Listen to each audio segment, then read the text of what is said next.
Alors, bienvenue à toutes et à tous dans ce sixième rendez-vous présentiel du prix Diaspora et Développement 2023-2024. On accueille ce soir Émilie Compigny, qui est formatrice pour l'Institut de formation Issingo, également formatrice indépendante et spécialiste de la recherche de fonds. Je vais bien évidemment lui laisser la parole pour se présenter. Et puis, j'aimerais juste en introduction vous dire que on entame ce soir ce mini module sur la mobilisation des ressources. Donc, ce soir, c'est un webinaire qui vraiment part de vos questions, vos défis, pour permettre vraiment à Émilie Compagnie de s'adapter à vos besoins pour parler de collecte de fonds. De collecte de fonds parce qu'on va vraiment se focaliser sur ces aspects de levée des fonds et puis dans les supports qu'on va vous transmettre dès ce soir. Donc, comme d'habitude, des supports vidéo et puis des outils pour travailler sur vos sessions personnelles. euh, qui sont avec la nomenclature de mobilisation des ressources. C'est-à-dire que vous verrez, on va un petit peu élargir aussi à d'autres ressources, outre les ressources financières qu'on peut mobiliser. Donc, dans les supports suivants, on ne parlera pas que de mobilisation des fonds, mais aussi, vous le verrez, d'autres ressources matérielles et humaines. Donc, voilà pour cette petite précision. Donc, aujourd'hui, on va être focusé sur la mobilisation des fonds. Et je passe la parole à Émilie qui va se présenter, puis aussi vous dire un peu comment ça va se passer pour cette bonne heure et demie où on sera ensemble. Merci Anne. Alors bonsoir à tout le monde, ceux que je n'ai pas encore vu, ravi d'être avec vous ce soir. Donc effectivement, je m'appelle Émilie, je suis consultante en collecte de fonds basée à Genève, pas à Lausanne, mais voilà, ça arrive. J'ai une quinzaine d'années d'expérience professionnelle en collecte de fonds, création, suivi de projet, à la fois en tant que bailleur de fonds et en tant que fundraiser, donc collecteur de fonds. J'ai travaillé pour différents types de structures, que ce soit ONG, fondations, ministères, et dans différents pays, France, Suisse, Kenya, Burundi, Rwanda, Canada, voilà. Donc avec un aperçu assez global de ce qui peut se faire aussi en termes de projets plus petits, plus gros, et aussi en termes de collecte de fonds. Voilà, ça fait 6 ans maintenant que j'ai lancé mon entreprise de consulting sur Genève. J'ai accompagné déjà un peu plus de 30 organisations sur soit des stratégies de collecte de fonds, soit des aspects plutôt opérationnels. Et comme le disait Anne, je suis aussi très impliquée dans tout ce qui est formation. Donc pour Isango, à l'Université de Genève, un nouveau programme aussi avec le Graduate Institute qui va se lancer cette année, par exemple. Et puis sur tout ce qui est partage d'informations, je publie beaucoup de choses aussi sur LinkedIn, des articles aussi sur mon site, un podcast d'interview des bailleurs de fonds que j'ai lancé en début 2022. Donc pour vraiment essayer de diffuser le plus possible en fait les connaissances et des astuces et voilà comment est-ce qu'on fait de la collecte de fonds. Donc voilà, la séance d'aujourd'hui, ça va être probablement assez frustrant parce qu'on a peu de temps. La collecte de fonds, c'est énormément enfin, c'est énormissime tout ce qu'on peut couvrir en fait en parlant de collecte de fonds. Donc, on a fait le choix vraiment d'aller sur quelque chose de pratique pour essayer pour que vous puissiez en tirer en fait le plus grand bénéfice. Donc, on va partir sur un format qui est ce qu'on appelle, je ne sais pas si c'est d'ailleurs un mot en français, mais en tout cas en anglais, on appelle ça format clinique. Donc l'idée, ça va être de partager quels sont vos challenges en fait autour de la collecte de fonds en essayant d'identifier vraiment des grandes thématiques. On va ensuite voter, en sélectionner maximum trois, en espérant qu'on ait le temps de couvrir un petit peu les trois, mais en tout cas, j'espère au moins deux et travailler vraiment de manière collective. Parce que vous allez voir que la collecte de fonds, autant il y a des aspects qui sont très compliqués, autant il y a aussi énormément de choses qui partent aussi de la créativité de chacun, du bon sens. Donc vous avez aussi très probablement des ressources, des idées, des choses que vous pouvez partager avec le groupe. Donc on choisira voilà, avec un vote les challenges sur lesquels vous voulez vous concentrer. Et puis, on fera un petit débrief à la fin. Voilà pour le programme d'aujourd'hui. Est-ce que déjà à ce stade, il y a des questions? Non, c'est tout bon? Donc, on a aussi eu les retours de merci à ceux qui ont participé au questionnaire. Ça nous permet d'avoir déjà au moins un petit aperçu. Alors, j'ai quand même déjà listé quelques grands challenges, mais ce qu'on va faire, c'est qu'on va créer un tableau blanc. Alors, qui peut commencer à partager? On va mettre tous les participants. Voilà. Hop.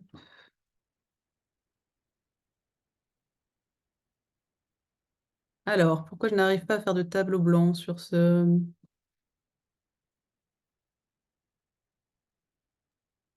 Est-ce que tu avais déjà un tableau préparé ou c'est simplement un nouveau tableau tout blanc? C'est tout bon. C'est à nouveau. Ok. Alors, ah, voilà, je vois qu'il y en a qui sont déjà prêts.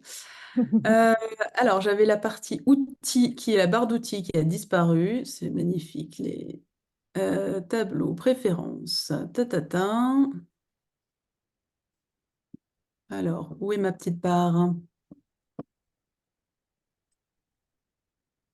Si tu veux, je peux. J'ai Sinon, accès en tout cas.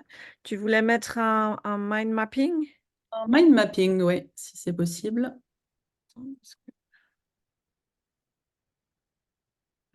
Carte mentale. Moi, je n'ai plus la... Je ne les vois pas. Oui.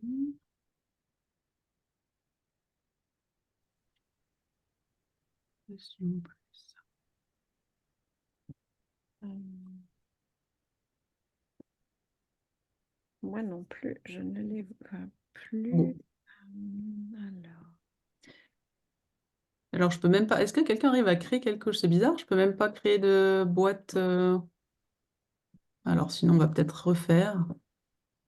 Ça va peut-être finir par marcher. Commencer à partager. Hop. Alors, j'ai essayé tout à l'heure, ça marchait très bien, forcément.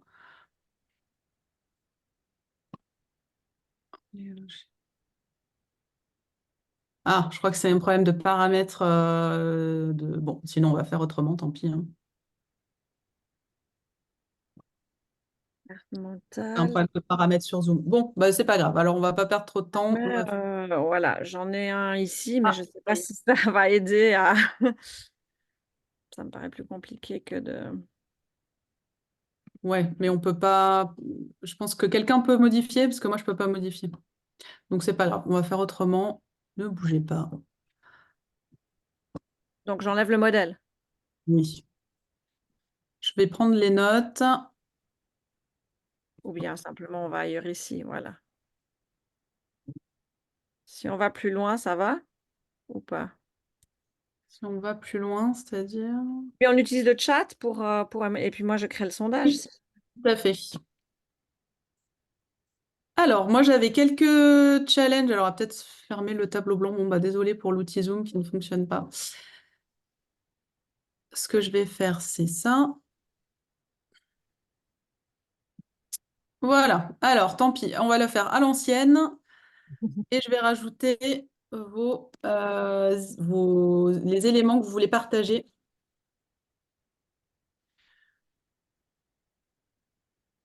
Alors, qu'est-ce qui vous vient en tête, qu'est-ce qui vous vient en tête, pardon, quand on parle de collecte de fonds pour votre organisation? Alors, si vous arrivez à être assez précis, donc par exemple sur, bah, je ne sais pas comment faire ci, comment on fait ça, ou comment est-ce que ça serait le plus pratique pour qu'on puisse noter un petit peu quels sont vos différents challenges. Et la parole est à vous. Donc allumez vos micros, rallumez vos micros.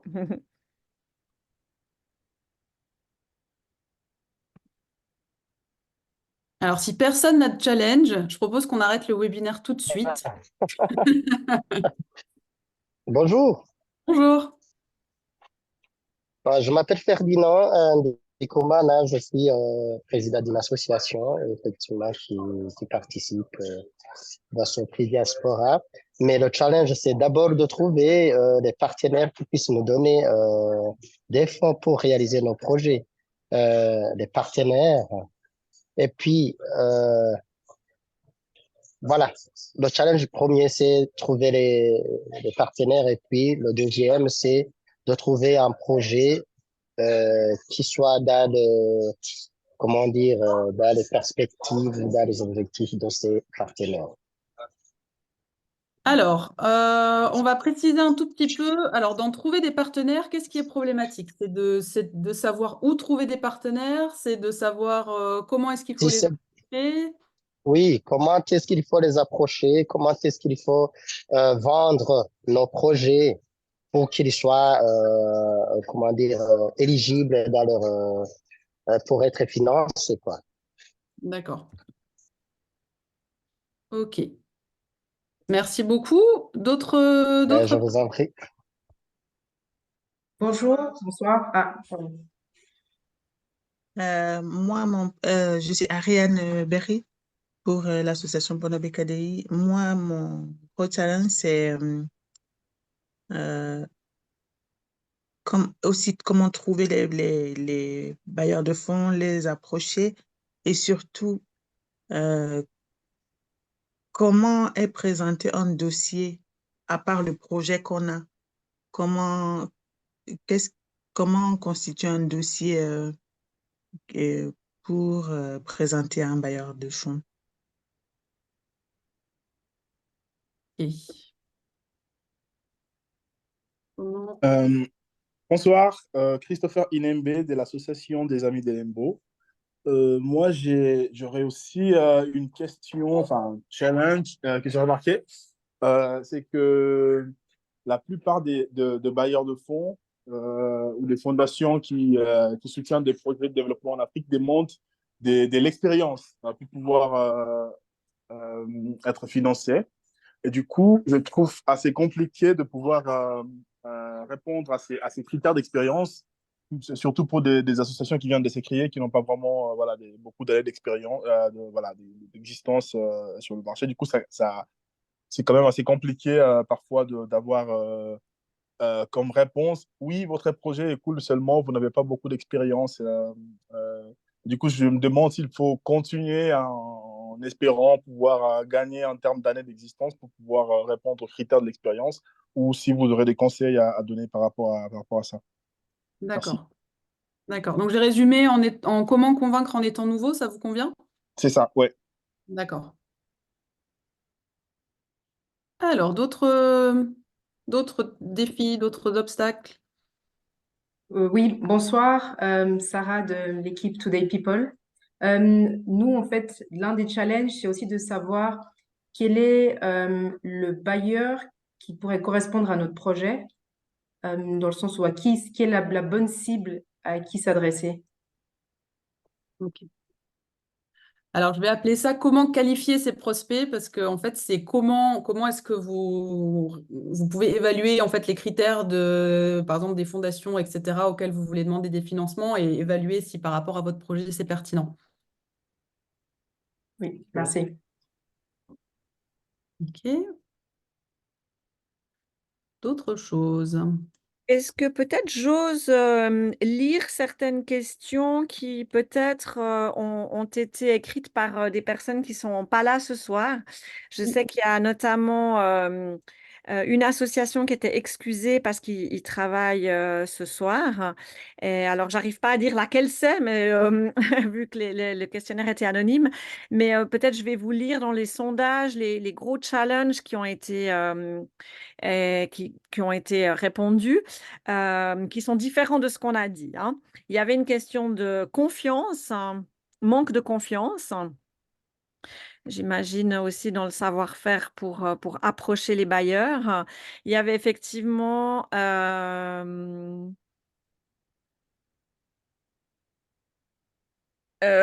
rendre assez solides les justificatifs du projet pour être crédible. Et il y avait varier, avoir des nouvelles pistes de stratégie de collecte de fonds puisque celles actuelles ne sont pas suffisantes. Et justement, avoir des nouvelles méthodes pour collecter les fonds ailleurs que ce qui était déjà fait auprès de bailleurs voilà, cantonaux, je crois. Et puis aussi, cibler des partenaires spécifiques par rapport à la région. En l'occurrence, c'est pour la RDC. Et puis peut-être est-ce que je cite, Émilie, des freins ou c'est autre chose, ça? Non, non, tu peux aussi citer les freins. Je suis en train de... Mm. Voilà, donc il y avait des freins qui sont de trouver une bonne plateforme. Alors, est-ce que c'est des liens, où trouver les noms peut-être de bailleurs, de fondations, etc.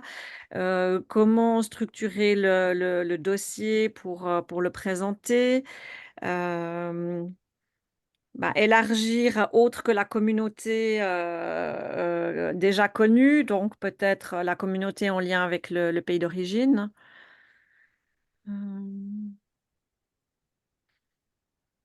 Trouver des fonds sur place, comment faire avec la corruption. Le problème du refus, des nombreux refus reçus. Alors,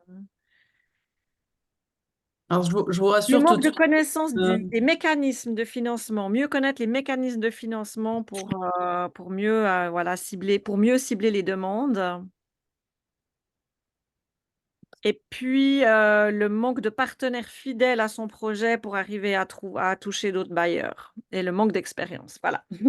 Je crois que j'ai tout lu. D'accord.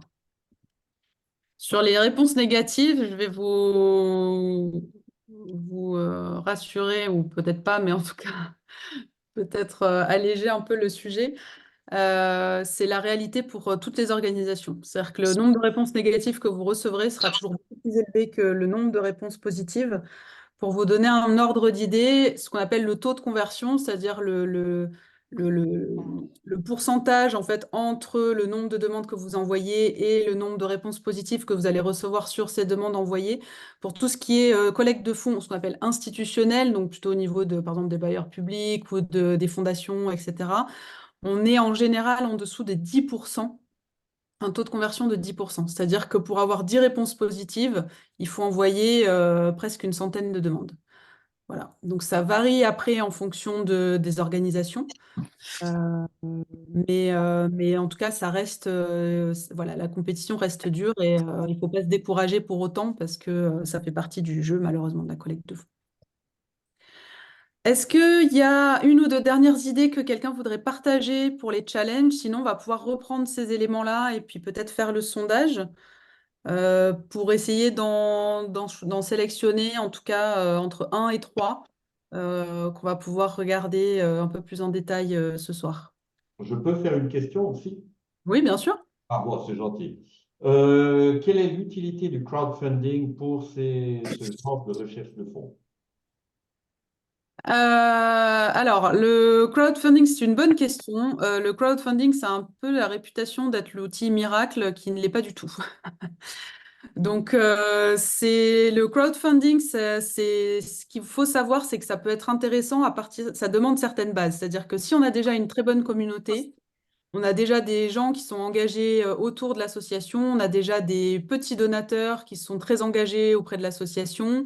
On a tout un réseau qu'on peut vraiment venir mobiliser et qu'en plus de ça, on est déjà très présent sur les réseaux sociaux, qu'on est très très fort au niveau communication, qu'on a une très bonne stratégie de communication, qu'on sait communiquer sur tous ces différents canaux.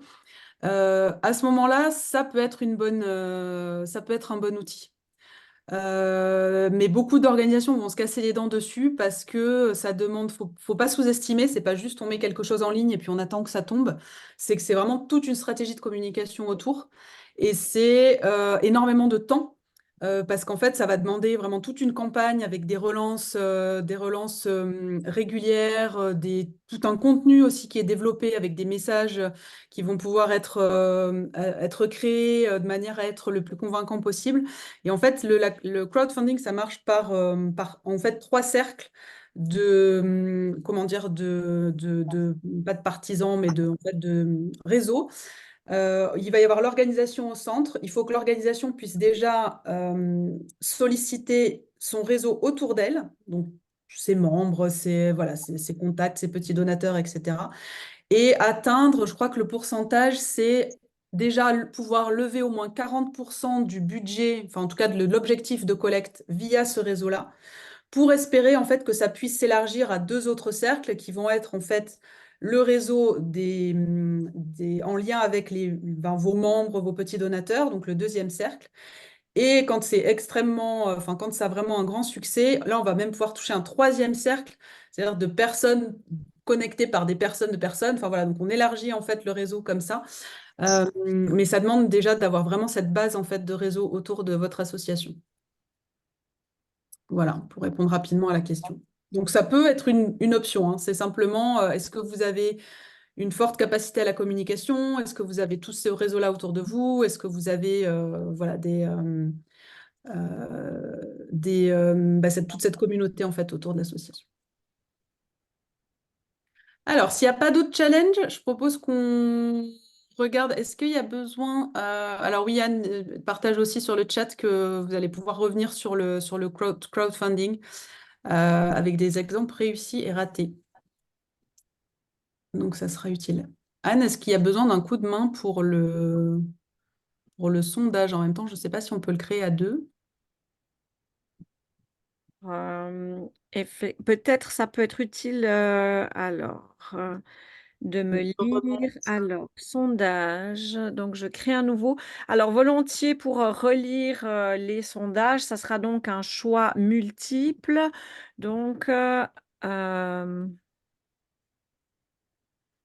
Alors, choix multiples, et puis on va peut-être vous demander chacun de sélectionner 3 sujets maximum. peut-être les relire à haute voix.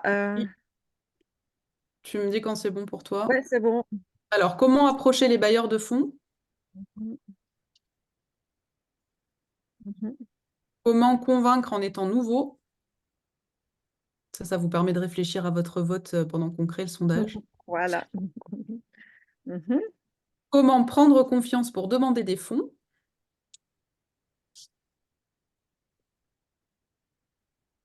Mhm.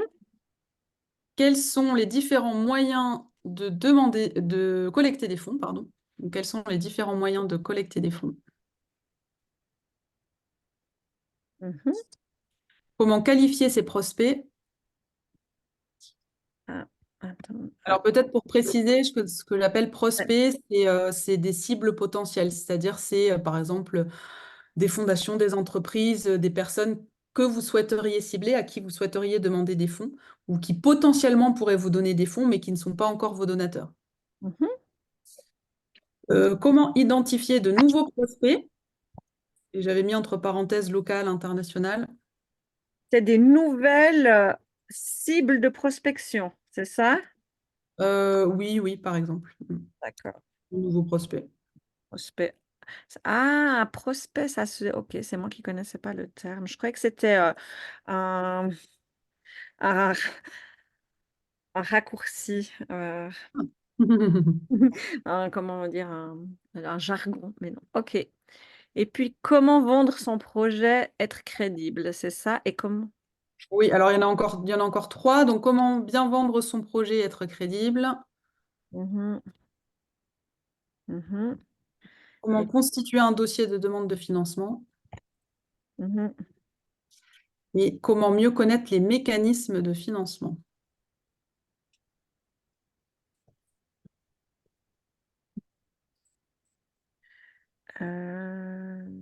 Ouais, ok. Voilà. Peut-être arrêter le partage, comme ça on va pouvoir passer au vote.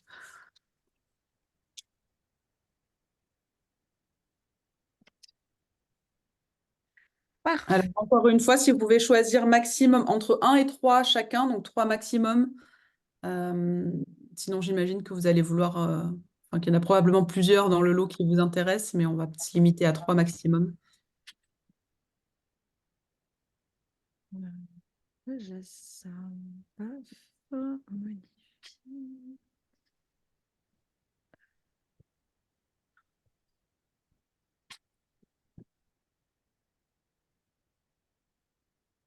Ah, j'arrive pas. Bon, alors, oups, il m'a mis une deuxième question, mais vous la ferez pas, hein, parce que du coup, j'arrive pas à la supprimer. Je lance.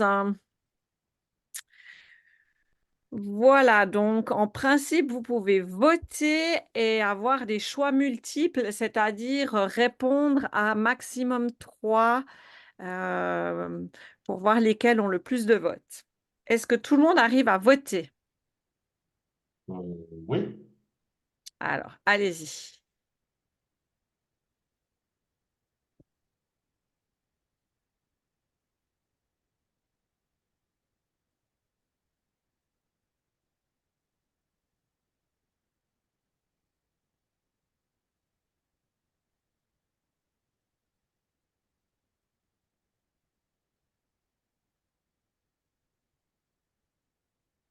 Il faudrait une petite musique comme dans les quiz à la télévision.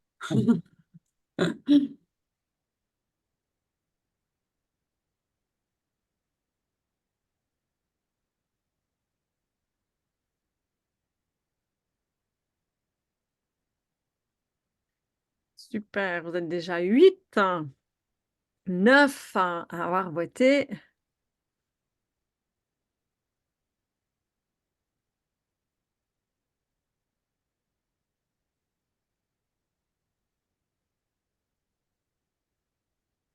Alors, je pense qu'a priori, il y aura déjà comment approcher les bailleurs, qui a l'air d'être bien positionné.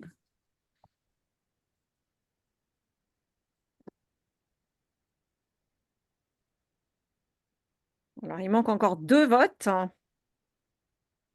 Ah, peut-être, il y a peut-être Didier qui a 2 connexions, une avec le téléphone, une avec son ordinateur. Et je vois qu'il me fait un Triche la pas, on ne tête. triche pas. Donc donc ça veut Interdiction de dire voter 2 fois. ça veut dire que tout le monde a voté, je pense.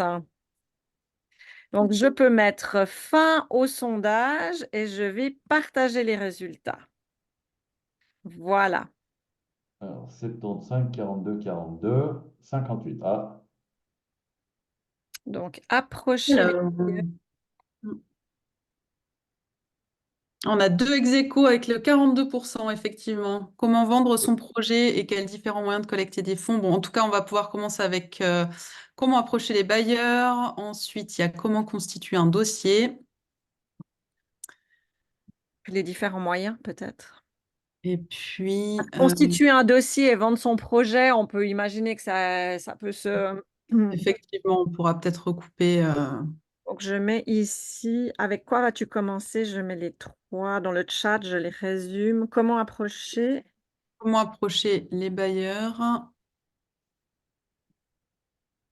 Mhm. Ensuite, il y a comment constituer un dossier.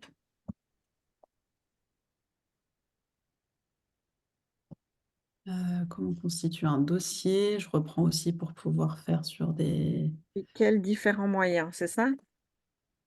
Hop. Et puis, les différents moyens de collecter des fonds, tout à fait.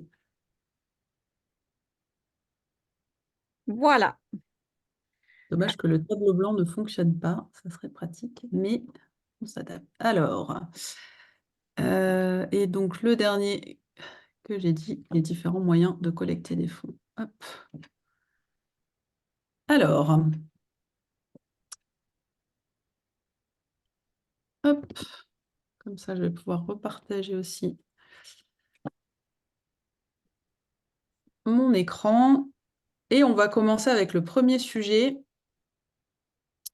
Et j'aimerais surtout commencer par, parce que le but c'est d'avoir quand même un échange autour de ça, parce que je pense que vous avez aussi déjà des pratiques, et puis c'est important de pouvoir partager justement entre vous. C'est aussi un petit peu la force du réseau et puis de ce groupe dont vous faites partie.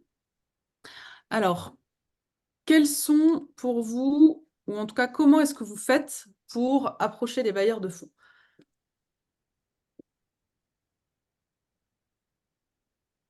Est-ce que vous avez déjà testé des choses qui ont fonctionné ou pas fonctionné? Est-ce que vous avez des tactiques? Est-ce que vous avez des choses, des outils qui vous paraissent essentiels?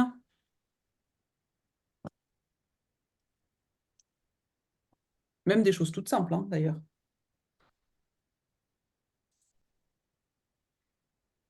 Moi, j'ai déjà fait des ventes de beignets et puis des grillades au bord du lac. Mhm. D'accord. Ça a donné, mais c'est pas beaucoup. Ouais. Oui. Est-ce qu'il y avait, est-ce qu'elle est, donc là on parle plutôt de petits donateurs.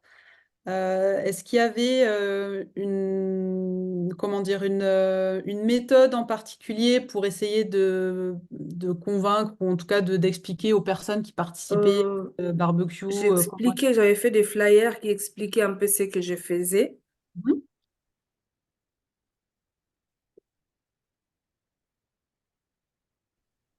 Moi, j'ai fait une conférence Oui, et j'ai distribué 750 flyers et il n'y avait que 3 personnes à la conférence. Pourtant, Oh, j'en avais parlé autour de moi et tout, donc ok. Alors je vais quand même laisser organiser une conférence, ça peut être intéressant. Après, effectivement, ce qui sera intéressant, ça serait de comprendre pourquoi est-ce que ça n'a pas marché? Est-ce que c'était le jour? Est-ce que c'était la thématique? Est-ce que c'était les personnes qui étaient invitées? Donc voilà. D'autres idées sur comment approcher les bailleurs de fonds? Vous l'avez probablement déjà fait. Vous faites, j'imagine que vous avez quand même déjà fait un petit peu de collecte de fonds. Vous avez déjà fait quelques actions de collecte de fonds. est-ce que en parler dans son réseau, c'est aussi une collecte de fonds? Parce que c'est que en famille, les amis comme ça. Alors, est-ce que ça compte, ça? D'utiliser son réseau, oui, tout à fait. Ok. Tout à fait. Après, tout dépend quel est l'objectif, mais il peut y avoir. Alors justement, dans cet aspect-là, il y a quelque chose qui est quand même très intéressant, qui est souvent assez sous-estimé. Donc, dans utiliser son réseau, il peut y avoir différents aspects. C'est-à-dire que ça peut être simplement de demander à ses proches, à sa famille, à ses amis de faire un petit don ou d'expliquer ce que fait l'association, leur demander s'ils veulent pas contribuer. Mais vous pouvez aussi utiliser dans ces personnes-là, vous avez des personnes, en fait, ces personnes connaissent des personnes ou ces personnes travaillent dans des organisations. Donc, vous pouvez aussi très bien leur demander, par exemple, si vous avez quelqu'un qui travaille dans une entreprise, vous pouvez lui demander, par exemple, si cette entreprise-là a un programme pour soutenir, par exemple, des initiatives. Est-ce que ça serait possible d'avoir un email d'une personne qui travaille dans cette entreprise-là? Est-ce que cette personne connaît d'autres personnes qui peut-être ont des liens avec le secteur philanthropique, avec des fondations? Donc, il y a vraiment différentes manières d'utiliser son réseau, hein.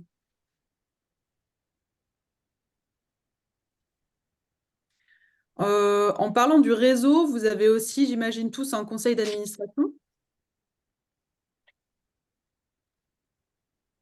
Est-ce que on peut demander dans nos lieux d'emploi?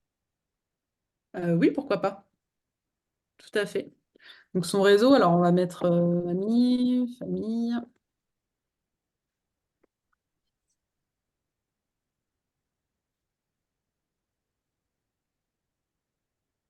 Tout à fait, ça peut être employeur, ça peut être vos collègues aussi.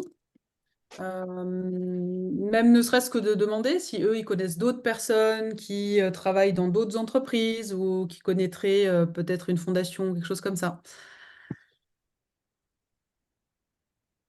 D'accord, Vous merci. avez aussi la partie, donc je mentionnais le conseil d'administration. Est-ce que vous utilisez votre conseil d'administration pour approcher des bailleurs de fonds? C'est le comité des associations. Donc, souvent, c'est le comité exécutif et Oui. puis avec le comité de surveillance. Euh, je dirais, les commissaires aux comptes, mais pas les petites associations comme les nôtres. Ben, ça dépend de quelle association. C'est pas vraiment conseil d'administration. D'accord. Excusez-moi, euh, c'est à partir de quand dans une association qu'il y a un conseil d'administration? Alors ça, j'avoue que sur les aspects légaux, je ne sais pas du tout. Anne, tu as une idée? Ouais, alors nous, on parle de comité pour des associations. Conseil d'administration, c'est plutôt pour les fondations. Je pense que vous avez toutes et tous un statut d'association. Donc, du coup, je pense pas que dans vos statuts, vous aurez de conseil d'administration, même si vous grandissez énormément. C'est vraiment, du coup, une autre forme juridique. Ok, Mais le comité est merci. obligatoire. Mhm. Oui, ok, Dans les statuts, on doit le désigner. Ouais.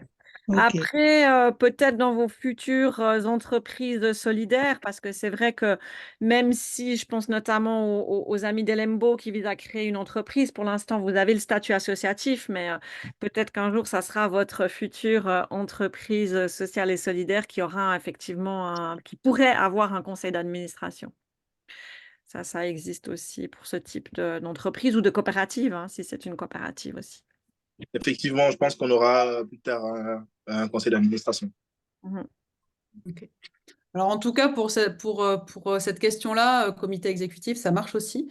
Donc c'est vraiment de regarder. Alors après, bon, j'imagine que parfois il est constitué. Alors c'est quand même assez important d'essayer d'avoir des personnes aussi dans le comité exécutif qui sont pas forcément de votre réseau proche, mais qui sont des personnes qui peuvent avoir certaines compétences ou certains réseaux et qui vont pouvoir peut-être vous aider justement à ouvrir des portes, à avoir des introductions, à avoir voilà, potentiellement des nouveaux contacts. Donc ça, c'est aussi assez intéressant de pouvoir avoir un comité exécutif pour ça. Mhm. Est-ce qu'il y a d'autres idées?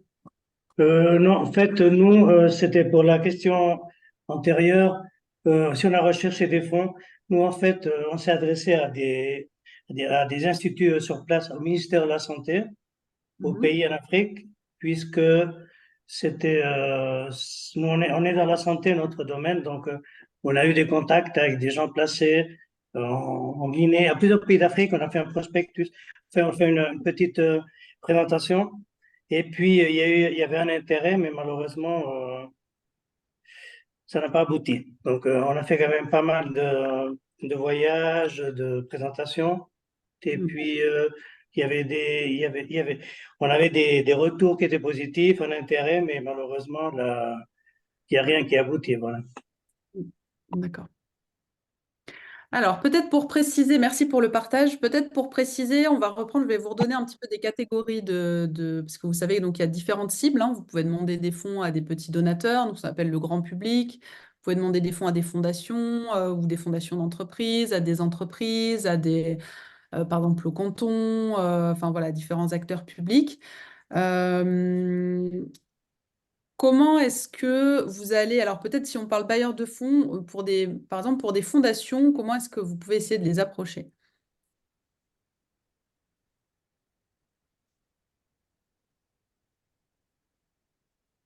Regardez toutes les listes possibles et inimaginables, Sweet Foundation et puis d'autres plateformes qui listent des fondations et puis rechercher celles qui correspondent dans leur but à ce qu'on veut faire.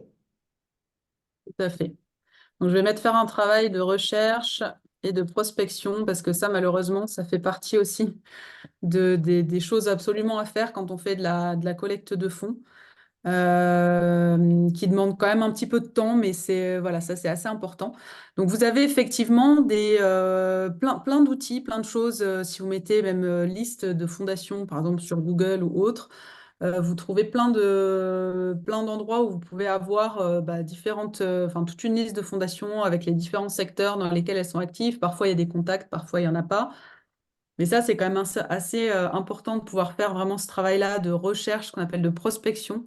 Donc, d'essayer d'identifier potentiellement tous les types enfin, par exemple, toutes les fondations, si on reste sur les fondations qui pourraient financer votre projet. Puis après, de regarder vraiment si c'est pertinent par rapport à ce que vous faites et d'essayer d'obtenir un peu plus d'informations.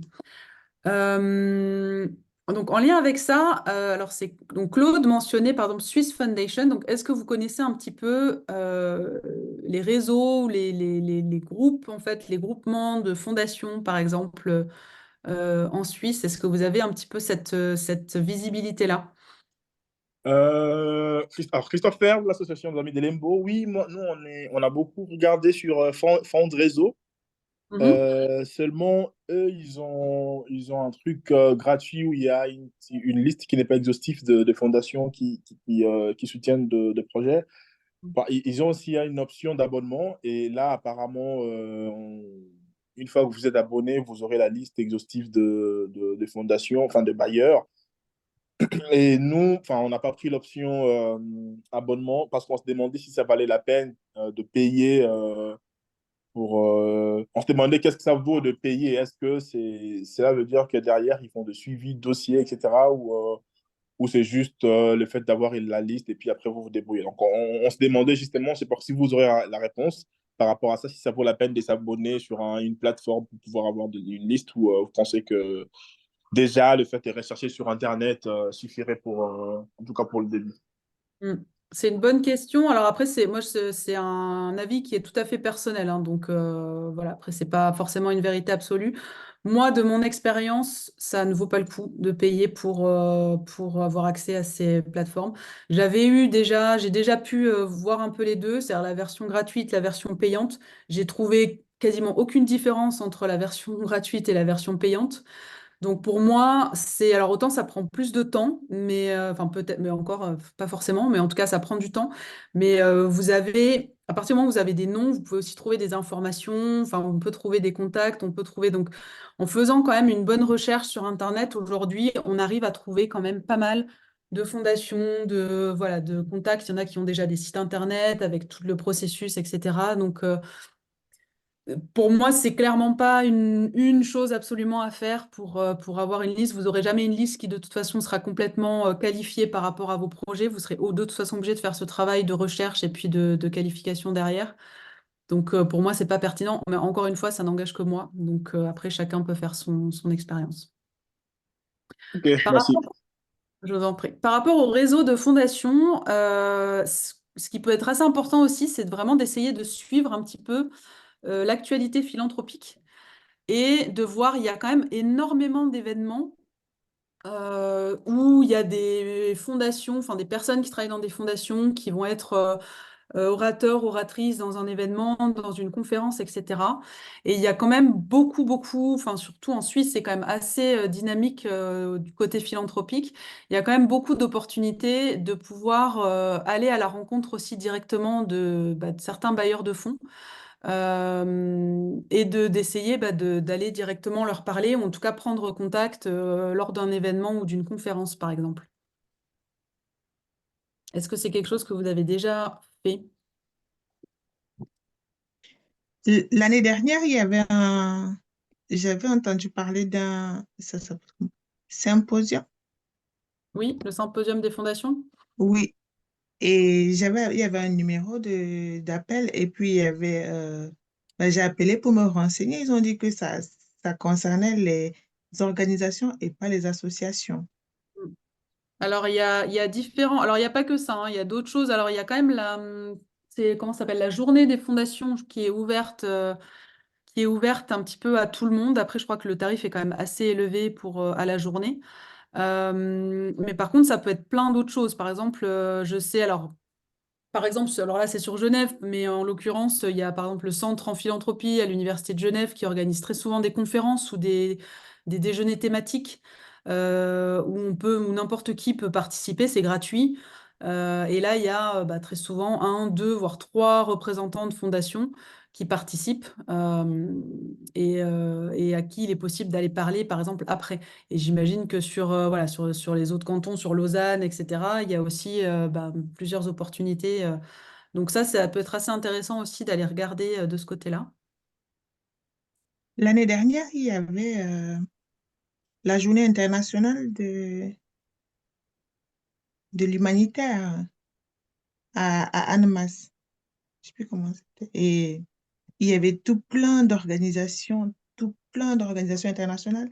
Mais Oui, Soliway, le salon oui, international de exactement, c'était l'humanitaire et de ça. la solidarité internationale. Oui. Oui, c'était ça. Et toutes les personnes, tout le monde disait non, c'est pas nous, c'est pas nous, c'est pas nous, c'est pas nous.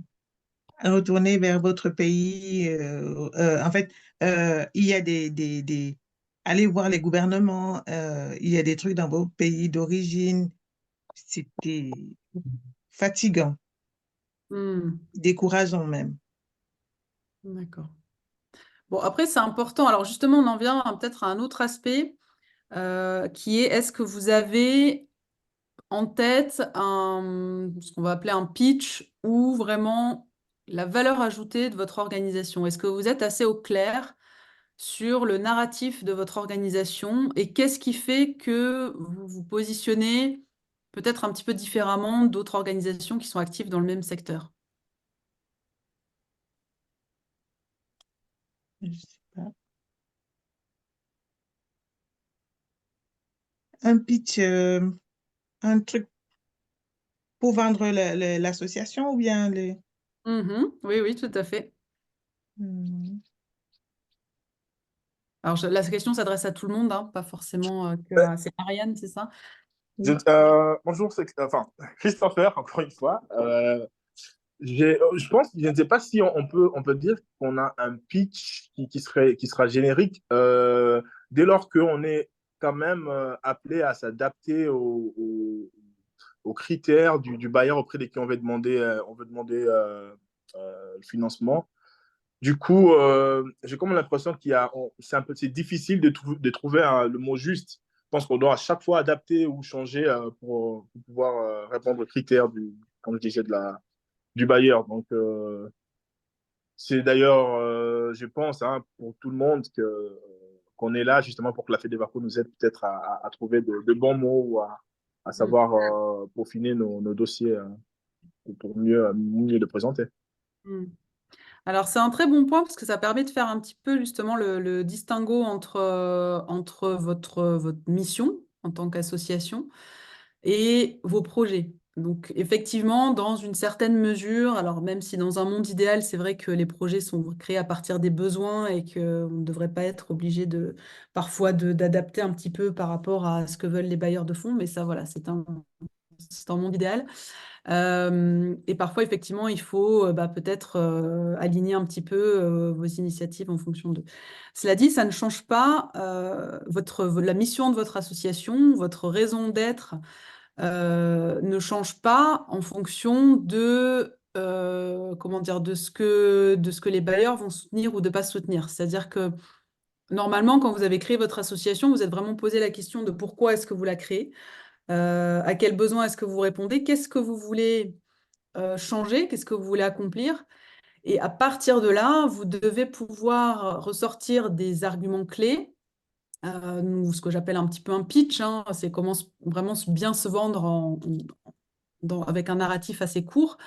Vous devriez pouvoir avoir vraiment tous ces arguments clés, cette valeur ajoutée. Donc, quelle est la valeur ajoutée que vous avez pour pouvoir expliquer qu'est-ce que vous allez apporter de différent quand vous approchez justement des bailleurs de fonds. Il faut bien garder en tête que la partie compétition est vraiment énorme.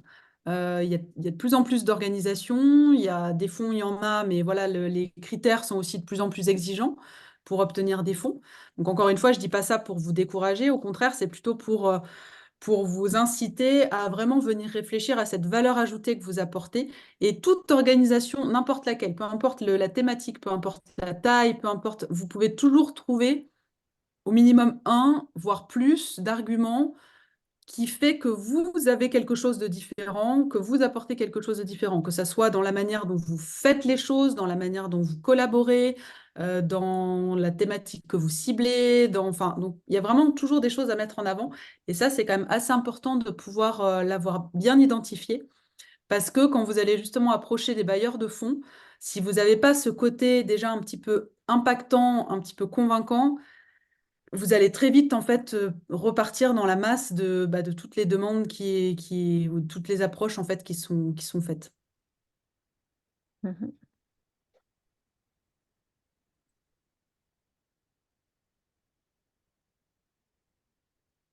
Alors, d'autres choses sur comment approcher des bailleurs de fonds. Alors, il y a d'autres choses que vous n'avez pas évoquées qui sont assez, comment dire, basiques, hein. C'est vraiment ne pas hésiter aussi. Alors, il n'y a pas toujours les informations. Ça, je comprends bien, mais il y en a quand même pour pas mal d'entre elles. Vous pouvez trouver, vous avez vraiment soit des emails de contact, soit les personnes. Il faut vraiment penser à utiliser. Alors, s'il y a les informations, donc que ce soit numéro de téléphone ou email, il ne faut pas hésiter à prendre contact. Déjà un premier contact pour vérifier voilà, est-ce que c'est bien aligné. Par contre, faites-le vraiment si vous avez déjà fait un minimum de recherche sur la fondation. C'est-à-dire que si vous appelez alors je parle d'une fondation, mais ça peut être autre chose, mais si vous appelez un bailleur de fonds en lui demandant, oui, alors on a vu que vous faisiez peut-être, vous interveniez peut-être sur, je ne sais pas, le secteur de la santé, mais qu'est-ce que vous financez également, alors qu'en fait la fondation a un site internet avec tous les détails de ce qu'il finance, etc., ça va être vite très, très agaçant. Donc, renseignez-vous bien d'abord, mais ensuite, n'hésitez pas, quand il vous manque des informations, à passer un petit coup de fil, à envoyer un email de présentation. C'est là où c'est important aussi d'avoir un pitch un petit peu convaincant, c'est-à-dire juste en quelques lignes et sans faire tout un paquet comme ça, de pouvoir dire, voilà, vous présenter et puis de poser vos questions en disant, ben voilà, on aimerait savoir telle chose, etc. Donc, ne pas hésiter à prendre contact. Et si, à prendre contact, et s'il n'y a parfois pas les contacts, mais par contre, vous avez les noms des personnes qui travaillent dans l'organisation, il ne faut pas hésiter non plus à utiliser les réseaux sociaux. Donc, moi, j'utilise par exemple beaucoup LinkedIn, où je cible en fait les personnes qui travaillent dans telle ou telle organisation, et je vais les demander sur LinkedIn. Alors parfois les personnes n'acceptent pas, mais je dirais que le pourcentage d'acceptation de mon invitation est quand même assez intéressant. Et ça permet ensuite d'envoyer un message sur LinkedIn à la personne, pareil, en lui posant, alors en étant assez succinct, en étant assez précis sur la demande. Mais voilà, ça permet aussi de faire une première approche. Euh,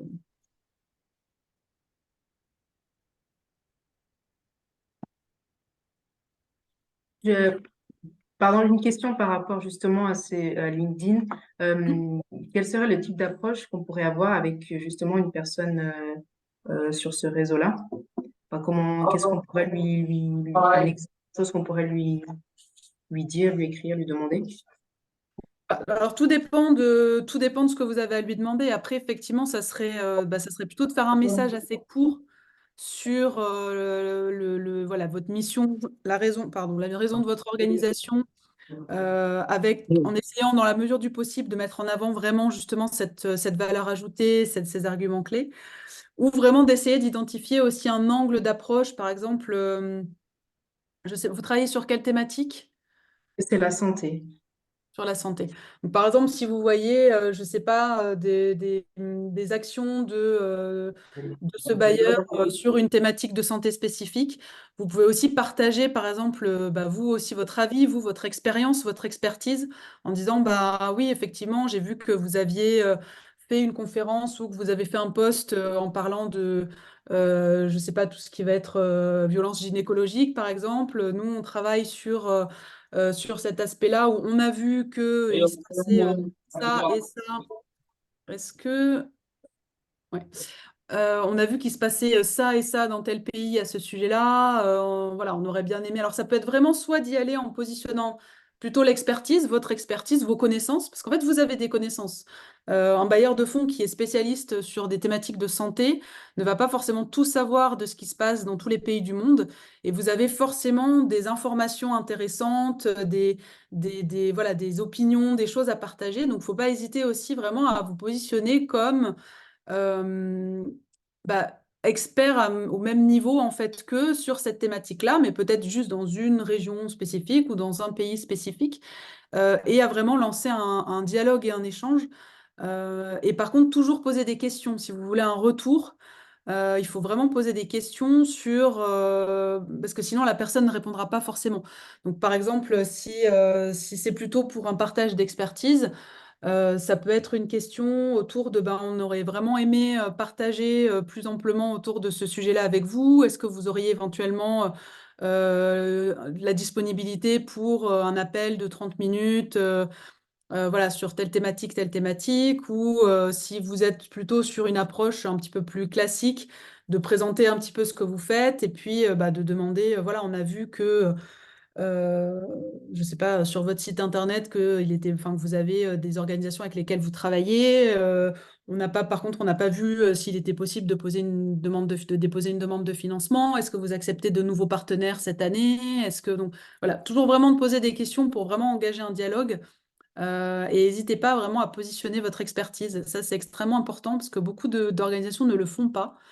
Ou de partager, voilà, de partager aussi des études. Si vous savez qu'il y a des choses, des études spécifiques qui sont sorties dans le pays dans lequel vous intervenez, de pouvoir dire, bah voilà, par exemple, en lien avec telle thématique, le ministère de la Santé a sorti telle étude, de tel pays a sorti telle étude, qui met en avant ça, ça et ça. Ça me semblait utile de vous le partager. Enfin, voilà. Donc, de ne pas hésiter vraiment à positionner votre expertise.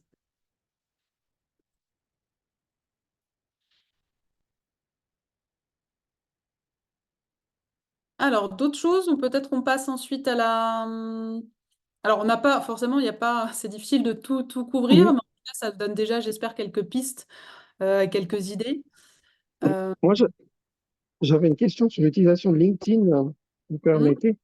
oui. Est-ce qu'il faut créer un profil spécifique pour son association ou utiliser le même que celui qu'on utilise au niveau professionnel? Qu'est-ce qui a le plus d'impact? C'est une bonne question. Euh, je pense que ça dépend vraiment en fait de ce que vous voulez faire avec si vous avez une capacité de communication, donc des personnes qui peuvent vraiment s'occuper de. Parce qu'en fait, si vous créez une page LinkedIn pour votre association, il faut l'alimenter. C'est-à-dire que vous pouvez pas avoir une page et puis ne pas poster, ne pas Mhm. commenter, ne pas. Donc, si vous avez cette capacité de pouvoir justement, parce que là, ça peut aussi vous apporter de la visibilité, donc partager des choses, etc., c'est bien. Si vous sentez que ça va faire trop de travail pour vous et que c'est peut-être pas approprié, vous pouvez tout à fait utiliser votre profil personnel. Moi, je sais que par exemple, alors on est dans un autre secteur, mais j'ai pas créé de page pour ma boîte de consulting. J'utilise ma page personnelle. Oui, Euh, mais c'est aussi votre métier. Donc, quand on a un métier qui n'a rien à voir, c'est peut-être plus délicat d'utiliser sa page personnelle. Ou dans votre cas, vous êtes, enfin, c'est mm. votre job. Donc, Oui, oui, c'est c'est vrai. logique de l'utiliser, quoi. C'est vrai. Après, à partir du moment où c'est vraiment, comment dire, où c'est mentionné sur où se mentionné sur votre profil, où c'est quand même mis, votre engagement est mis en avant, euh, ça peut ne pas forcément être problématique. J'ai l'impression quand même que les personnes ont un peu plus tendance à accepter par exemple, des demandes de personnes que quand c'est des demandes de pages, par exemple, d'associations, etc. Mais encore une fois, là, enfin, c'est juste une expérience personnelle, c'est peut-être pas forcément, enfin, c'est probablement pas une vérité absolue. D'accord, merci. Après, J'utilise n'hésitez aussi. pas, même, je vous en prie, n'hésitez pas aussi dans la petite partie de description de justement, même s'il y a toute votre partie professionnelle qui n'a pas forcément à voir avec ce que vous faites dans votre association, mais n'hésitez pas peut-être à rajouter une ou deux phrases en disant que, voilà, en plus de votre métier, vous êtes très engagé sur ça, ça, ça, avec telle association, et donc voilà, vraiment le mettre en avant sur votre page. Il y a quelque chose que j'utilise aussi pas mal sur LinkedIn, c'est rentrer dans des groupes qui sont intéressants pour ce que je fais, et puis participer aux discussions qu'il y a dans ces groupes. Mm, tout à Et, fait. tou- et toujours avec un petit esprit de dire, non pas simplement bravo, c'est bien, liker, mais vraiment participer, commenter et se faire connaître aussi de cette manière. Mm, tout à fait. C'est effectivement un très bon point. Euh, et ça rejoint aussi un petit peu bah, positionner son expertise, positionner un petit peu qui vous êtes. Et c'est vrai que ça vous permet voilà, d'approcher d'autres personnes. N'hésitez pas aussi, si vous avez déjà eu un ou deux bailleurs de fonds qui a soutenu ou qui soutient votre association, à leur demander éventuellement, est-ce qu'ils auraient des contacts, est-ce qu'ils auraient, voilà, est-ce qu'ils penseraient à d'autres personnes, d'autres bailleurs qui seraient intéressés par le travail que vous faites. Donc ça, vraiment, n'hésitez pas à demander, à demander. Peut-être je me permets aussi de commenter parce qu'à la FEDEVACO, je travaille dans le partage des savoirs et c'est vrai que on voit que les organisations et leurs projets sont heureusement de moins en moins autocentrés sur leur projet unique, mais évoluent vraiment dans des réseaux, que ce soit des réseaux et ici au nord, donc en Suisse, et dans vos zones d'intervention des projets. Et ça, je pense que c'est intéressant de consolider aussi ça avant d'avoir enfin, pour faire aussi une stratégie de recherche de fonds. C'est-à-dire, ça vous donnera même aussi une lisibilité de quels sont les partenaires qui soutiennent d'autres initiatives dans les mêmes thématiques. Ça vous aidera en même temps que vous gagnerez en légitimité sur votre expertise thématique, que vous apprendrez aussi des collègues qui travaillent sur les mêmes sujets. Vous verrez aussi comment eux sont financés et vous aurez une meilleure lecture au fait des acteurs en présence, y compris des bailleurs. Mm. Effectivement, merci Anne. Et je vais rajouter, donc, il y a effectivement cet aspect de établir des partenariats avec d'autres associations, par exemple. Parce que vous allez connaître certains bailleurs, d'autres associations vont en connaître d'autres, et ça peut permettre parfois aussi d'avoir peut-être des projets en commun, de mutualiser un petit peu les ressources.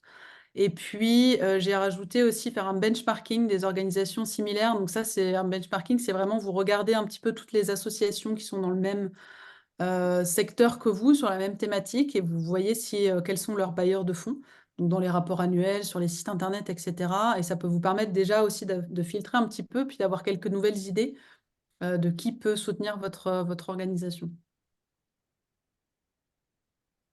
OK. Est-ce qu'on peut profiter de ceux qui sont sur la fiche de la FEDEVACO? Il y a une fiche de présentation à la FEDEVACO où il y a beaucoup de... Je ne sais pas si c'est des bailleurs de fonds ou c'est des sponsors. Je ne sais pas si c'est la même chose. Vous, peut-être vous dites sur notre site, nos organisations membres? Oui, Alors ça, effectivement, c'est des ONG, donc c'est des associations comme vous, qui certes ont peut-être déjà plus d'expérience de projet, mais je pense que ça vaut effectivement la peine de voir dans quelle, selon leur thématique d'expertise et leur zone d'intervention, s'il y a effectivement des moyens de collaborer. Ce n'est pas des bailleurs, puisque eux-mêmes recherchent de l'argent auprès notamment de la FEDEVACO et d'autres fondations privées aussi. Mais en tout cas, peut-être par rapport à des rapprochements de partenariats, d'échanges d'expertise avant de cibler tout de suite la recherche de fonds. En tout cas, ce ne sont pas des organismes qui financent des projets, mais ce sont clairement des organisations qui interviennent peut-être dans vos secteurs, dans vos régions. d'accord. Et nous, voilà, s'il y a besoin, je peux aussi faciliter les liens avec. Merci. Merci beaucoup. Je vois qu'il est déjà 19h40. Je vous propose peut-être de passer à un autre challenge, si ça vous va. Oui. Oui, il y a déjà pas mal d'idées autour de comment approcher les bailleurs de fonds. J'ai juste une question sur comment approcher les bailleurs de fonds. Oui. Pour les petites associations comme nous, parce que quand vous parlez à chaque fois, vous dites fondation. Parce que d'après ce que j'ai compris, d'après ce que je sais, une fondation et une association, c'est deux choses complètement différentes. Une fondation a comment dire, une solidité quand même beaucoup plus... Alors, oui, a des ressources quand même beaucoup plus fortes qu'une association, surtout pour des petites associations comme nous, parce que pour aller démarcher les bailleurs de fonds, il n'y a pas des tactiques vraiment beaucoup plus pertinentes. Vous n'avez pas des exemples vraiment de telle ou telle petite association qui a pu percer en faisant telle ou telle démarche précisément? Alors, quand je parle de fondation, je parle bien des fondations qui sont bailleurs de fonds. Donc, c'est pour ça que je dis fondation, c'est que c'est pas pour parler des associations, c'est pas pour parler des organisations qui cherchent des fonds, mais c'est pour d'accord, parler ok, de pardon, ceux alors qui j'avais donnent. mal compris. Oui, voilà, donc peut-être juste pour clarifier sur ce point-là. Après, comme je disais, par rapport à votre dernière question, la collecte de fonds, c'est extrêmement large et en fait, chaque organisation va vraiment avoir différentes manières de se faire connaître.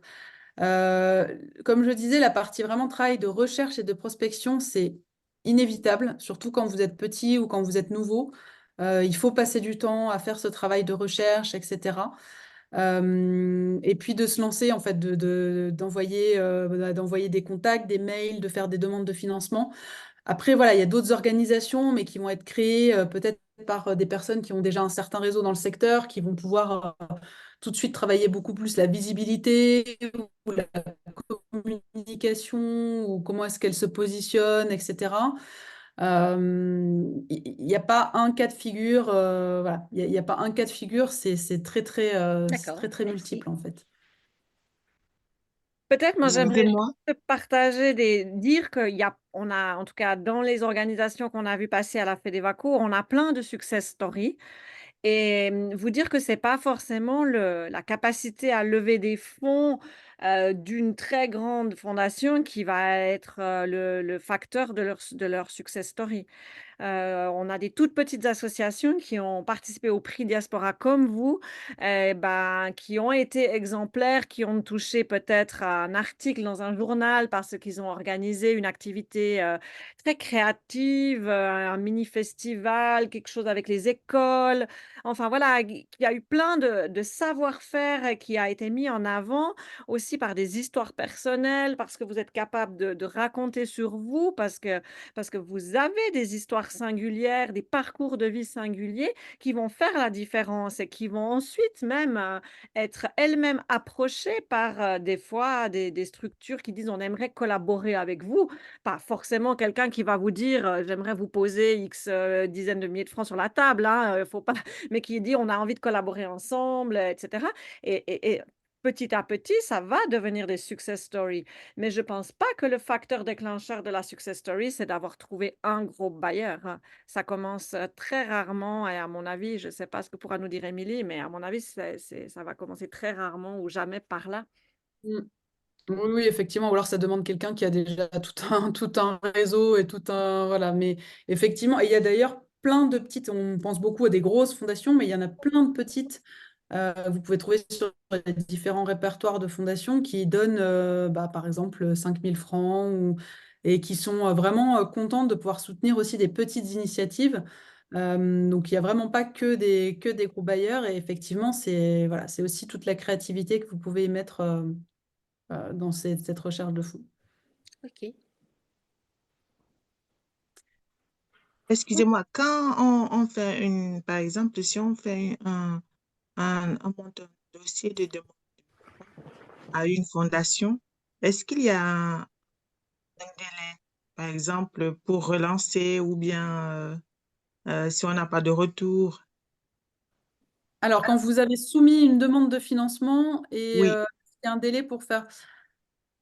Alors, c'est en général, alors il faut déjà regarder si c'est pas, s'il n'y a pas cette information-là sur le site, parce que parfois ils disent que voilà, la réponse est reçue dans les 2 mois, les 6 mois, etc. Donc, il faut quand même déjà vérifier qu'il n'y ait pas l'information. Il y en a qui disent parfois qu'ils ont vraiment tout le processus, donc on sait que ça peut prendre 6 mois ou 8 mois. Donc, à ce moment-là, ça ne sert à rien de relancer. ok, Par contre, s'il n'y a pas d'information spécifique, c'est vrai que moi, d'expérience, je laisse quand même un délai de, je dirais, autour de 6 mois, parce qu'en règle générale, c'est quand même long pour avoir. Alors, il y a certains bailleurs qui vont être assez rapides, mais c'est pas la majorité. Il y en a en 2 mois, on a une réponse, mais c'est quand même une grosse minorité. Et pour d'autres, c'est beaucoup plus long. C'est quand même beaucoup entre 6 mois, voire un an. Donc, c'est bien de faire un petit suivi, je dirais, autour des 6 mois déjà pour savoir, voilà, s'il y a des nouvelles et où est-ce que ça en est. d'accord, ok, merci. Du coup, ça me permet de faire la transition sur le dossier de demande de financement. Alors, qu'est-ce que vous mettez dans vos dossiers de demande de financement?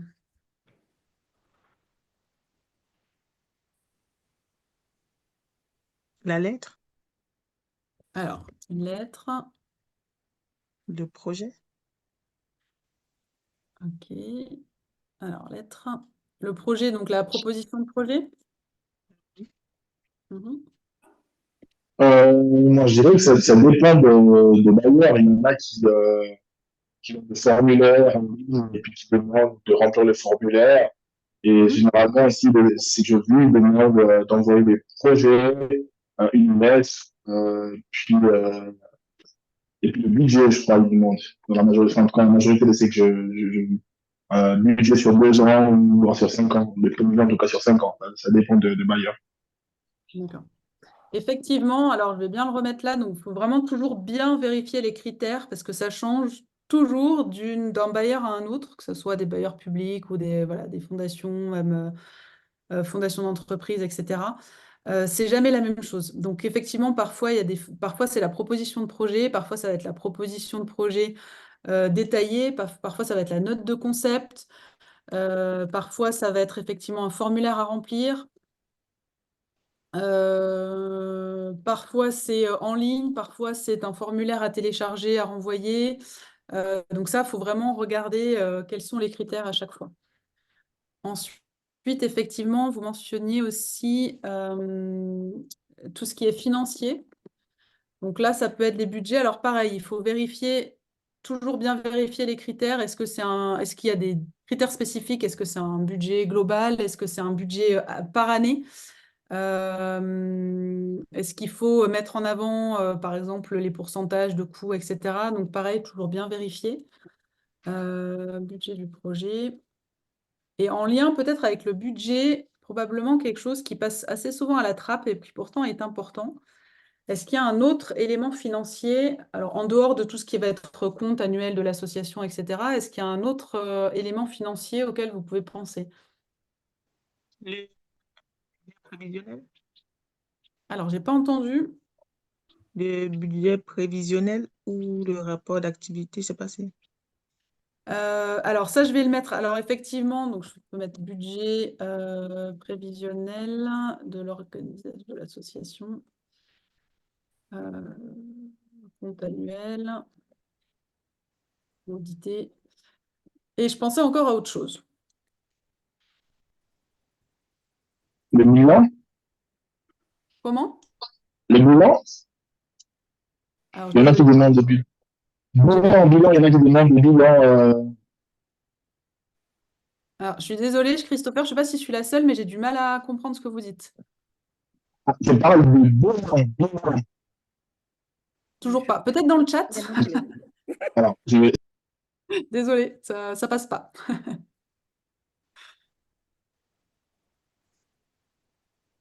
Alors, je vais peut-être juste attendre si on a ce que Christopher voulait dire, sauf si quelqu'un a compris. J'ai pas compris.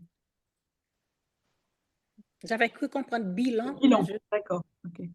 Je sais pas, je suis pas sûre, mais en tout cas. Oui, c'était bilan qui disait. Bien, bien joué. Oui, alors c'est effectivement ce que je voulais dire dans tout ce qui était compte annuel audité, bilan, etc. Après, il y a différents noms. Alors, est-ce que vous mettez avec votre budget votre plan de financement pour votre projet? Question est, qu'est-ce qu'un plan de financement?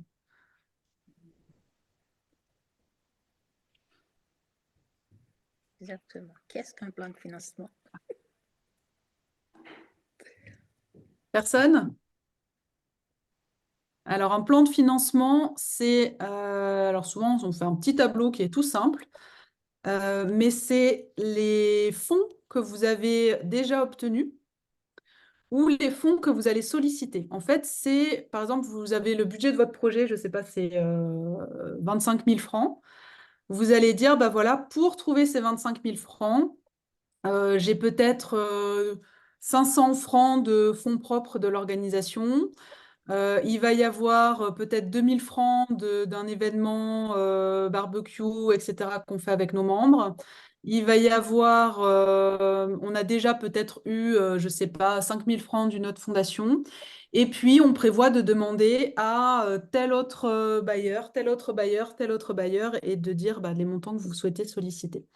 En fait, c'est pour montrer que vous avez déjà en tête un plan pour faire financer votre projet et que vous pouvez montrer que voilà, vous allez solliciter tous ces barrières-là. Donc, vous avez déjà fait, par exemple, un travail de recherche, un travail de prospection, et que vous êtes assez au clair sur ce que vous avez mis en place pour pouvoir faire en sorte que votre projet soit financé à 100%.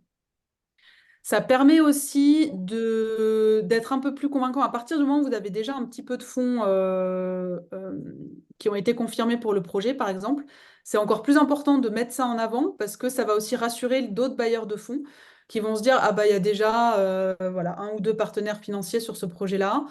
Donc voilà, il y a quand même de bonnes chances que le projet puisse se faire et donc on va aussi donner quelque chose. Donc, plan de financement, ça va être juste voilà, un tableau tout simple, une colonne, le nom le source de financement ou nom du bailleur, par exemple. Ça peut être des fonds propres, ça peut être des cotisations de membres, ça peut être voilà, ce que vous allez lever à des événements, du crowdfunding, enfin différentes choses. Et puis bah, la liste des fonds que vous avez déjà sécurisés. Donc après, une autre colonne avec le montant, une autre colonne avec le statut. Est-ce que c'est déjà confirmé? Est-ce que c'est en cours? Est-ce que c'est planifié, etc. Oui, effectivement, vous avez raison. Vous m'entendez là? Ça va mieux. Ah, d'accord. Nous, on travaille actuellement avec un, un bailleur qui fait partie du département suisse d'aide au développement. Euh, et effectivement, en fait, ils traitent le projet en 2 phases. Donc, la première phase, vous envoyez le dossier initial, ils traitent. Après, au niveau de la deuxième étape, ils démontent un plan de financement. Et justement, l'un de leurs critères pour accepter les projets, c'est que la société, enfin, la fondation, l'association qui demande de l'argent doit garantir que elle pourra récolter 50% de son budget. Donc, il faut vraiment montrer ça, même si vous n'avez pas encore reçu de l'argent, mais montrer que vous avez en tête l'idée de trouver 10% auprès de telle fondation, 5% en telle activité, tel pourcentage de votre crowdfunding. Et dès que vous montrez que vous planifiez ce financement-là, eh bien, ils peuvent financer le pourcentage qui reste. Ouais. D'accord. Effectivement, c'est assez souvent demandé. Alors, ça peut être des critères sur les fonds. Alors, parfois, c'est aussi effectivement des fonds propres de l'organisation. Donc, parfois, certains vont demander qu'il y ait un minimum. Après, il n'y a pas forcément un montant spécifique. Parfois, ça peut être voilà, flexible, mais en tout cas, que l'association puisse contribuer aussi. Ou justement aussi pour montrer qu'il va y avoir plusieurs cofinanceurs. Il y a beaucoup de bailleurs de fonds qui ne veulent pas financer un projet à 100% et qui demandent à ce qu'il y ait des cofinanceurs. Donc, de mettre le plan de financement, ça permet de montrer aussi que vous avez bien compris que voilà, vous ne demandez pas 100% des fonds, mais juste une partie. J'ai rajouté d'ailleurs dans la lettre de demande avec le montant sollicité. Donc, toujours important voilà, d'essayer d'être assez au clair sur ce que vous voulez demander au bailleur. C'est bien aussi de remettre, moi je mets souvent dans les lettres d'ailleurs, tout ce qui est le besoin, en fait, la justification du projet. C'est-à-dire pourquoi est-ce que c'est important de faire ce projet-là, à quel besoin vous répondez, quel défi. Et puis une petite présentation de l'association aussi toujours. Est-ce que la description, là, elle n'est pas déjà dans la proposition ou bien on fait juste un condensé, un petit résumé à côté? Dans la lettre? Oui. Oui, dans la lettre, c'est toujours bien de... Alors, la lettre, c'est pas forcément obligatoire, parfois, c'est pas forcément demandé. Mais quand c'est demandé, c'est bien de refaire... moi, je refais souvent une petite introduction de l'association. On met bien en avant la problématique.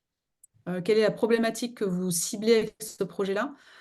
Un très très bref résumé du projet sans rentrer dans les détails parce qu'effectivement, après, il y a une proposition de projet, etc. Et puis de redire bah, voilà, que vous sollicitez tel bailleur pour un montant de temps, soit sur une année, soit sur plusieurs années, etc. etc. Par exemple, comme vous dites, de mettre le montant sollicité. Si on a un projet qui coûte 5 000 francs, on peut demander, par exemple, 250 francs ou bien on met juste que le projet coûte 5 000 francs et puis... Alors, moi, j'ai une petite astuce qui est souvent, je vais quand même proposer un montant en fonction de, voilà, parce que je sais si c'est une petite fondation, si j'ai un petit peu l'information, je sais s'ils peuvent donner beaucoup, pas beaucoup, etc. Je vais quand même mettre un montant et je mets souvent à côté ou tout autre montant possible ou voilà, quelque chose comme ça pour dire que c'est pas, ça peut être ouvert, c'est-à-dire ça peut être plus, ça peut être moins. Comme ça laisse quand même une porte ouverte, mais c'est quand même pas mal de savoir un petit peu ce que vous voulez demander. D'accord, merci. Alors, dans le dossier de demande de financement, est-ce qu'il y a d'autres éléments auxquels vous pensez?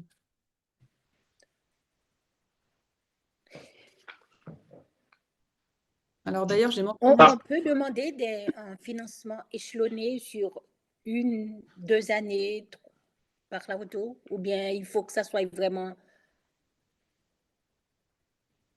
Oui, oui, vous pouvez demander. Alors, ça va dépendre des bailleurs. Il y en a qui font en une fois et il y en a qui peuvent faire en plusieurs versements sur plusieurs années.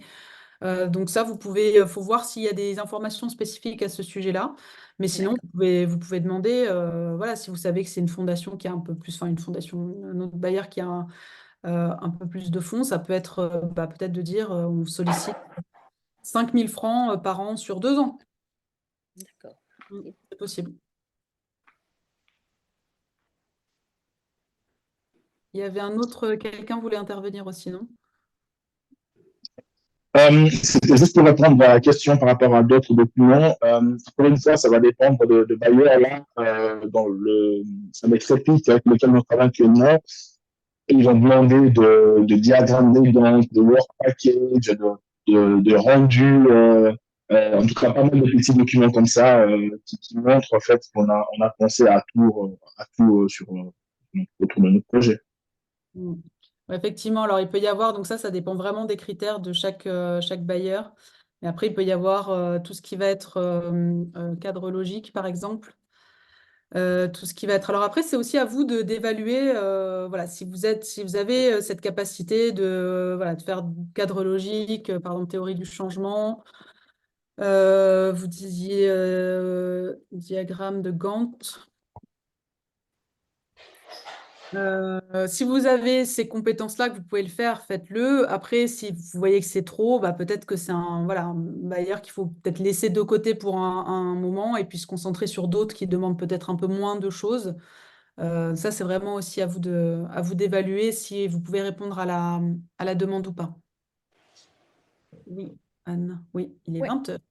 Oui, moi je voulais peut-être juste dire un mot parce qu'on reçoit beaucoup, on voit beaucoup passer de projets à la FEDEVACO et c'est vrai que je voulais rendre attentif à éviter aussi les jargons hyper conceptuels et généraux et je pense que ça décourage vite les bailleurs et je pense que vous avez des histoires aussi singulières et ne perdez pas aussi cette faculté à raconter et à, voilà, tout en montrant ce que vous avez déjà fait, même si c'est des actions ponctuelles et pas déjà des projets, réalisés, ficelés jusqu'au bout, où on a vraiment pu dire qu'on a mesuré déjà des cas de logique, réalisés et cetera. Mais valoriser des petits résultats que vous avez obtenus avec des chiffres ou avec aussi parfois des mesures qualitatives. Donc, montrer ce que vous avez déjà fait, c'est extrêmement important dans un dossier et éviter aussi de vous perdre dans des immenses jargons où on n'arrive plus à se rendre compte exactement c'est quoi le projet, c'est quoi exactement qui va être fait. Voilà, peut-être dans les dossiers, c'est des éléments en tout cas importants voilà, des difficultés que nous on voit souvent dans les dossiers. Oui, tout à fait. C'est Et puis important la aussi. cohérence avec les chiffres, hein. Voilà, on devrait quand on lit votre budget, on doit lire, le narratif, qu'on a lu dans le dossier. Donc quand on a l'impression qu'on voit le budget et puis que c'est pas du tout la même chose qui a été écrit dans le dossier, on se dit: «Ouh là là! Est-ce qu'on parle de la même chose?» Donc voilà, essayez vraiment voilà, de présenter le budget de la même façon que vous racontez le projet. Tout à fait. Effectivement, la cohérence globale est extrêmement importante. Parfois, il y a même des erreurs dans tout ce qui va être simplement le nombre de bénéficiaires, ou parfois on va parler de tant de personnes, après on va parler d'un autre groupe de tant de personnes, etc. Donc, soyez le plus clair possible et vérifiez que toutes les informations sont cohérentes les unes avec les autres. Vous pouvez aussi, donc être clair, c'est vraiment aussi avoir des parties, bien mettre en avant, voilà, la partie problématique, la partie votre approche, avoir une partie sur vraiment le contenu de votre projet, vos bénéficiaires, etc. Donner des détails qui sont pertinents. Ça ne sert à rien de donner tout un tas, par exemple, je sais pas, le Togo est situé entre tel et tel pays sur le continent africain. Bon, on sait, mais par contre, ce qui peut être intéressant, c'est vraiment dans la localité, dans la région dans laquelle vous intervenez, quelles sont les spécificités, voilà, donc vraiment donner des informations qui sont pertinentes. Et puis, n'hésitez pas aussi à jouer un petit peu sur l'aspect visuel. Il faut se mettre à la place des personnes qui reçoivent des centaines de dossiers par année. Quand on a des documents Word qu'on ouvre, qui sont mal, du coup, on n'ouvre pas avec le même logiciel, donc il y a tout qui part dans tous les sens, et puis ça va être que du texte bien collé comme ça, les uns aux autres, sans titre, sans sous-titres, voilà, sans partie, sans photo, sans même, je sais pas, une petite couleur pour les titres principaux, etc. Donc, n'hésitez pas à utiliser aussi l'aspect visuel pour vraiment mettre en avant votre proposition. Faire une petite boîte, par exemple, Anne parlait de votre impact, donc de ce que vous avez déjà accompli. Ça peut être dans une petite case, par exemple, une petite boîte avec voilà, tout ce qu'on a déjà fait, quelques chiffres, etc.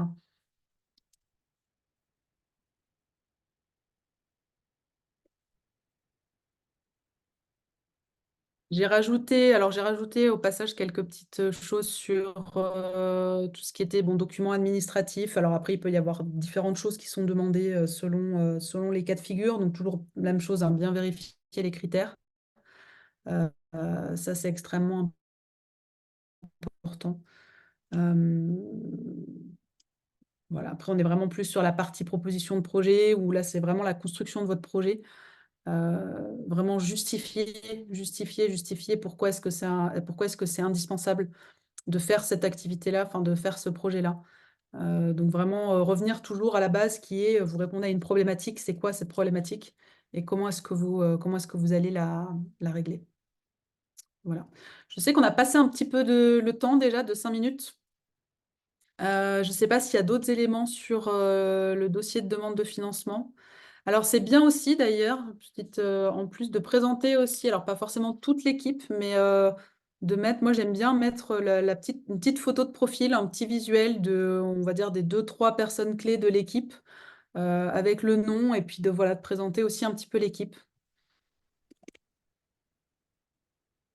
Et puis de ne pas hésiter à mettre en avant les expertises que vous avez. Et quand tu parles d'équipe, c'est aussi bien la partie de l'équipe ici que là-bas qui va piloter le projet ou c'est que ici? Non, c'est alors selon ce qui est pertinent pour l'organisation, hein, mais effectivement, alors je rajoute du coup effectivement les partenaires.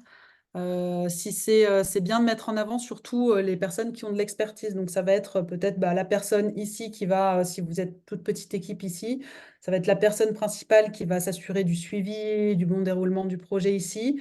Et puis, peut-être le chargé de projet ou la chargée de projet sur le terrain. Et puis, peut-être voilà, des experts divers et variés selon votre thématique. Ça peut être aussi d'autres partenaires. Vous pouvez avoir un partenaire vraiment de mise en œuvre locale, mais ça peut être aussi, si vous collaborez avec d'autres organisations, d'autres partenaires, il ne faut pas hésiter aussi ça à le mettre en avant. Comme des experts conseils, par exemple, qui vont être s'assurer un peu de la qualité du projet, ça peut être utile, même si c'est des experts conseils informels. Tout à fait.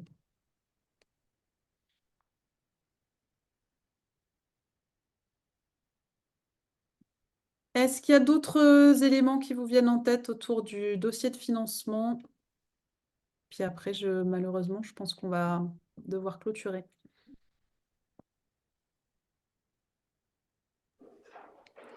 Je crois que c'était déjà très complet. Merci, Émilie.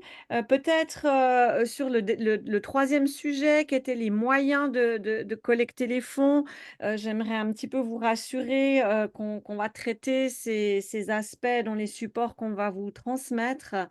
Donc on va vous transmettre une vidéo et les supports de présentation de la vidéo un peu sur un panorama de la recherche de fonds à plusieurs niveaux, institutionnels et privés en Suisse.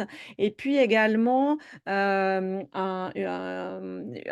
outil de stratégie de mobilisation des ressources. Puis on va prendre des exemples et puis on verra différents moyens aussi utilisés dans ces exemples de comment créer sa stratégie.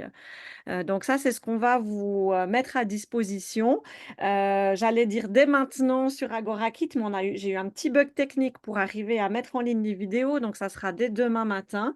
Donc vous aurez des vidéos complémentaires et puis des références aussi, des ressources.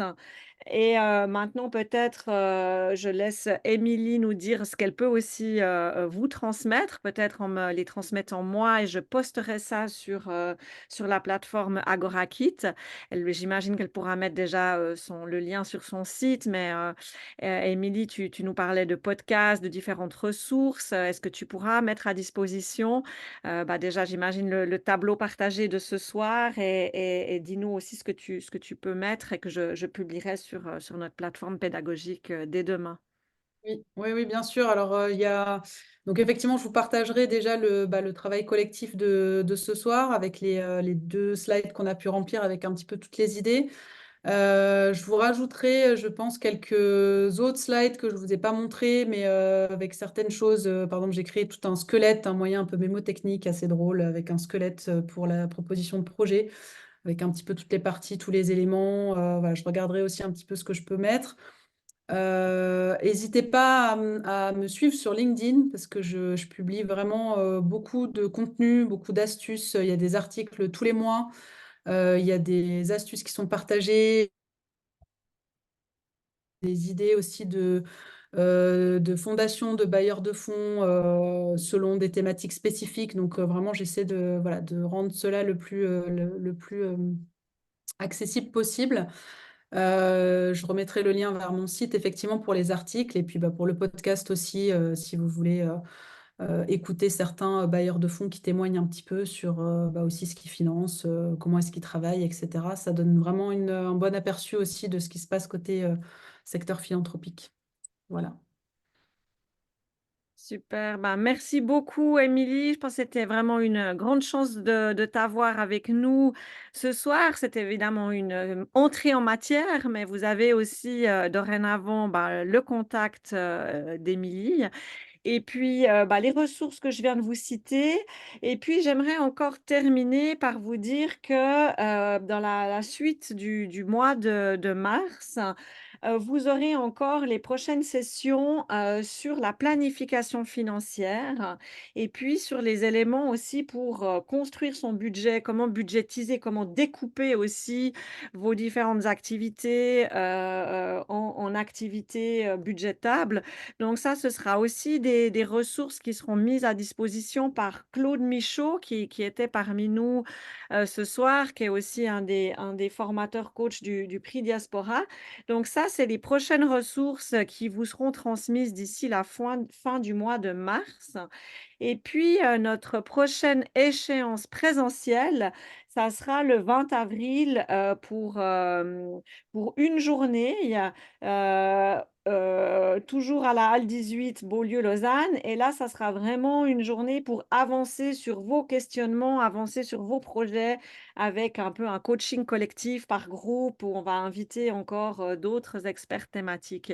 Donc voilà, je pense que vous aurez quand même eu, après les supports de mobilisation des ressources et de planification, quand même la majorité des éléments pour constituer vos dossiers, hein. Je vous rappelle encore qu'on vous a fourni des canevas de dossiers, avec un exemple évidemment de dossier qui peut être soumis à un organisme comme la FEDEVACO, mais évidemment qui comprend souvent voilà, des formulaires quand même assez courants dans le monde de la recherche de fonds. Donc, vous avez pratiquement eu toutes les ressources, enfin, en tout cas, tous les outils à disposition, mais nous sommes conscients qu'il y a encore un gros, voilà, du temps à investir pour les exploiter. Donc, vous avez encore ce temps pour travailler et puis arriver avec des questions précises pour recevoir l'appui de toute notre équipe pédagogique le 20 avril.